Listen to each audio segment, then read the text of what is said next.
Assalamualaikum warahmatullahi wabarakatuh. Nama saya Rehan Fadlan, NPM saya 22.150.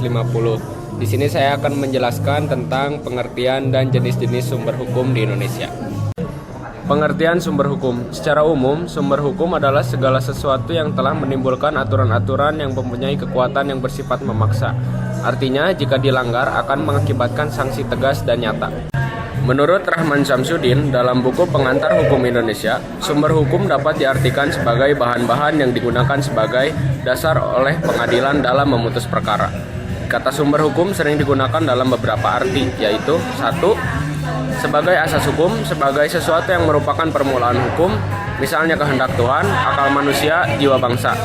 2. Menunjukkan hukum terdahulu yang memberikan bahan-bahan kepada hukum yang sekarang berlaku, misalnya hukum Prancis dan hukum Romawi.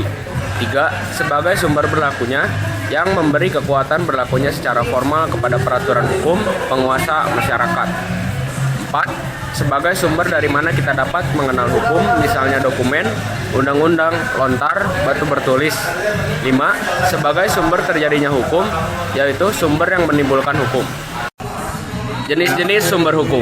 Sumber hukum terbagi menjadi dua jenis, yaitu material dan formal. Berikut adalah penjelasannya. 1. Sumber hukum material adalah tempat di mana materi hukum diambil. Ada faktor yang membantu pembentukan suatu hukum, misalnya hubungan sosial, situasi sosial, ekonomi, tradisi, hasil penelitian ilmiah hingga keadaan geografis. 2. Sumber hukum formal meninjau suatu hukum dari segi pembentukannya. Terdapat rumusan aturan yang merupakan dasar kekuatan mengikat suatu aturan agar dapat ditaati masyarakat dan penegak hukum. Adapun sumber hukum formal dapat dibedakan menjadi A. Undang-undang, B. Kebiasaan adat, 3. Traktat atau perjanjian atau konvensi internasional, D. Jurisprudensi, dan E.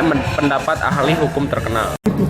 Unsur-unsur hukum. Suatu hukum dapat didefinisikan bila terdapat unsur-unsur hukum sebagai berikut. 1. Peraturan yang tertulis maupun tidak tertulis yang dibuat oleh pihak berwenang. 2. Bersifat mengikat dan memaksa bagi subjeknya. 3. Berisi tentang perintah dan larangan. 4. Mempunyai sanksi yang tegas bagi yang melanggar. Sekian dari saya. Maaf bila ada salah kata. Assalamualaikum warahmatullahi wabarakatuh.